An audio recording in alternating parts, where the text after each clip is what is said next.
Halo guys, ayo kita belajar sejarah bangunan dan fungsi Lawang Sewu dari masa ke masa. Yuk sinau bareng Caca SMK Negeri Telu Semarang.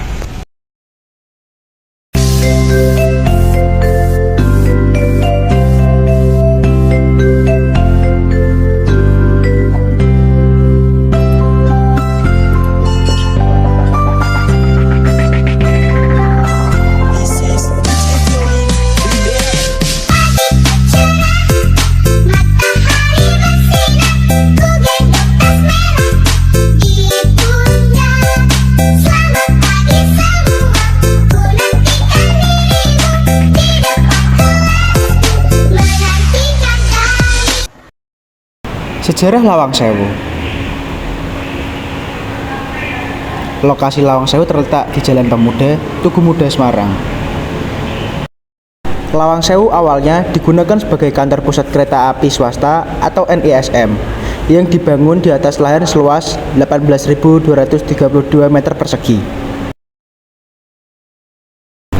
Bangunan utamanya mulai dibuat pada tahun 1904 dan diselesaikan pada pertengahan tahun 1907. Sedangkan bangunan lain di sekitarnya mulai dibangun tahun 1916 sampai tahun 1918.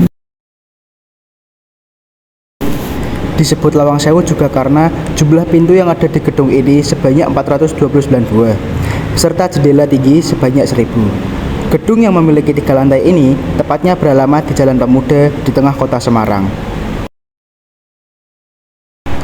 Tahun 1946 dipergunakan sebagai markas tentara Belanda sehingga kegiatan perkantoran DKRI pindah ke bekas kantor di Zuidermaatspitzen. Arsitektur bangunannya dirancang oleh seorang arsitek berasal dari Amsterdam, yaitu Profesor Jacob F. Kleinhammer dan B.C. Wendak. Jumlah pintu di bangunan ini sangat banyak, hingga masyarakat sekitar menyebutnya sebagai Lawang Sewu atau pintu 1000. Banyaknya pintu ini memang sengaja dibuat agar sirkulasi udara di dalam gedungnya tetap terjaga. Selain itu, ada juga sudut yang unik serta megah, yaitu ornamen kaca patri yang berasal dari pabrikan Johannes Laurens Schouten yang memiliki cerita tentang keindahan Jawa serta kejayaan kereta api pada masa itu. Lantai 3 berupa loteng dan ruang bawah tanah yang berfungsi sebagai penjara bagi para tahanan di masa penjajahan. Ketika Indonesia jatuh ke tangan Jepang, ruang bawah tanah dan loteng ini menjadi penjara paling kejam bagi orang Netherlands. Ruang bawah tanah Lawang Sewu awalnya dibangun ketika zaman Belanda dan diperuntukkan sebagai saluran pembuangan air. Namun, semenjak diambil alih oleh pemerintah Jepang pada tahun 1942, ruang bawah tanah dialihfungsikan menjadi penjara bawah tanah sekaligus tempat pembantaian penduduk pribumi maupun tentara Belanda.